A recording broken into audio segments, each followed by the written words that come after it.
kumain ka na. Meron dun sa rep. Meron dun Jollibee. Jollibee? Oo, tinirang ka namin. Sige na, kumuhain ka na doon. Yes, may Jollibee. Ay. No.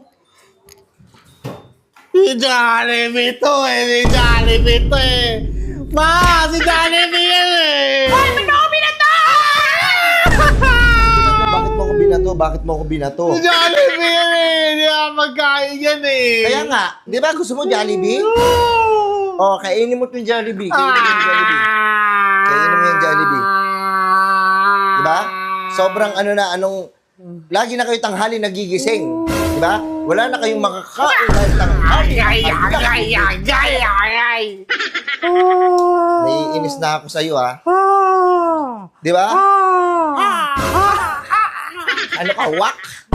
Sinasabi ko sa inyo, agapan nyo yung gising nyo. Kailangan lagi kayong maagap gumising. Maaga dapat kayo gumising para marami kayong nagagawa sa buhay. Wala namang pasok eh. Wala namang pasok eh. Bibigyan kita ng isa eh.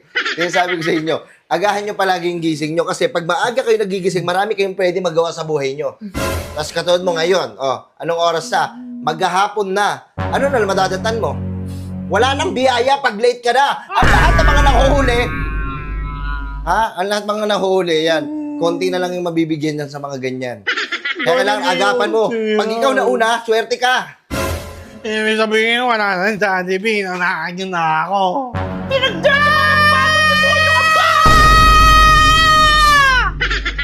Kaya kumain ka, kainin mo itong Jollibee, oh. Ang Jollibee yan, hindi nakakain yan eh. Meron pa dyan isang Jollibee. Jollibee, sa ulit. Yung naka-red ulit na, tsaka orange. Pag nalaman ng ama mo na ikaw ay lumalaban sa akin,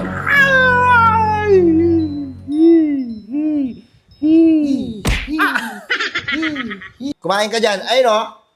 Yung luya, oh, gatin mo.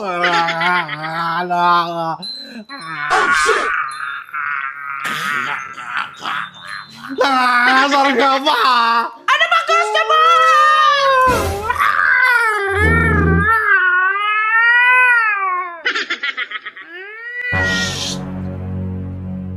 Ingay mo. Ina mo. Sabihin ito kay Papa na lang. Sabihin mo. Sabihin mo, Sabihin mo. Sabihin mo.